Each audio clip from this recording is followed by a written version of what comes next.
Personally, I do not like him at all. I don't approve of a lot of what he has done as president, but I think that the right to a fair trial in this country is incredibly important. If there's a reason that you don't think you could be impartial or that you could be perceived as biased, that you should raise your hand. So I raised my hand. What happened? Why were you dismissed? Because I couldn't be impartial. You couldn't be impartial. So when the judge asked that hand, can you be impartial? You raised your hand and you said you cannot. Exactly. All right. Those are some of the jurors who were interviewed after being dismissed from the New York criminal trial against former President Donald Trump, saying they couldn't act impartially as jurors in this case. No surprise there, where he is in New York. Despite challenges, the two sides ultimately settled on a jury in record time. This is from the New York Times. After two jurors were dismissed on Thursday morning, a flurry of afternoon activity produced a full panel of 12 jurors who will decide the former president's fate, with opening statements expected on Monday. I got to tell you, this is without a doubt one of the quickest, fastest trial I've ever seen, especially for something so high profile. You'd think it was strategic, given the fact that President Trump is on the campaign trail, but we'll talk about that in our next segment. Joining us now, Republican strategist and Trump 2016 senior campaign advisor John Elliott, and president of the National Federation of Republican Women, Julie Harris. Thanks for being back with us on Wake Up America Weekend. Julie, I'll begin with you. Everyone knows who Donald Trump is, let's face it. And everyone has an opinion, even though the jurors can say that they're going to be impartial. I mean, is there such a thing as an impartial jury in this case? There is not. And the fact that we're at this place shows that the Democrats are determined and they're focused, the radical left of the Democrats, to dismantle American exceptionalism. And Donald Trump is standing in their way. The radical left would like to remake America into a country like we've never seen, one that I wouldn't want my grandchildren to grow up in. And because Donald Trump is standing in between the radical left and the American people, they want to remove him. And if they can't do it at the ballot box, and they'll do it some other way. And they send a very scary message to Republicans: we're coming for you. We're coming for your family, for your wealth, for everything that is dear to you. And if they can do this to President Trump, then they can do it to everyday Americans. But it's backfiring on them.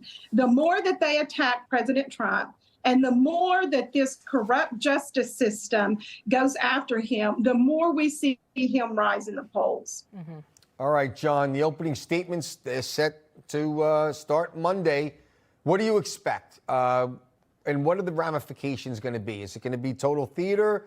It's obviously a bit of a sham trial to begin with, but what are you expecting come Monday? Well, Michael, what I expect is that they're just going to throw the book at him in every ridiculous way. I mean, this, as you mentioned, the premise of this case is completely ridiculous. This was a misdemeanor at most, where the statute of limitations had completely run out, and then they're trying to shoehorn in and make it a felony, and it's just this is ridiculous. And Obama had far more of a campaign finance violation. Bill Clinton had more of a campaign finance violation than this would ever be on the outset. And so, look, this is a sham case. It doesn't matter what arguments they're going to take, because, once again, to your point and to Julie's point, is that you have a jury here that is, there's no way to get a single juror in Manhattan or anywhere in New York City to get, well, actually, you can maybe get it on Staten Island or someplace like that where you have some solid conservatives. But bottom line is that there's no way to get impartial jury. You've got a crazy judge. You've got an even crazier prosecutor. And so what's going to happen is that this is just such a farce. The only thing that he can do is hope that an appeals will just be actually have a judge who will throw this whole thing out, because this judge should have recused himself, and there should have been a change in venue, but the case in general should never have been brought, because it's a total sham. Mm-hmm. Well, on Tuesday, after a full day in court, Donald Trump made a stop at a Harlem bodega where a clerk was charged with murder back in 2022 for stabbing and killing a man that tried to attack and rob him. Let's take a listen to that. This is all politics. This is coming out of the White House. And, you know, it makes me campaign locally, and that's okay. We're doing better now than we've ever done, so I think it's having a reverse effect. All I want is fairness, and these people have to be treated better. The Bodega Association, bodegas, because every week they're being robbed 2-3 times. It's crazy. It's Alvin Bragg's fault. Alvin Bragg does nothing. He goes after guys like Trump.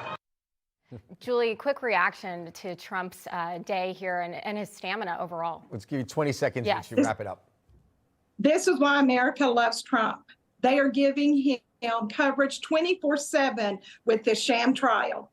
Yep, and his stamina is incredible all day in court, and then he's out there doing that. Last 15 seconds, John.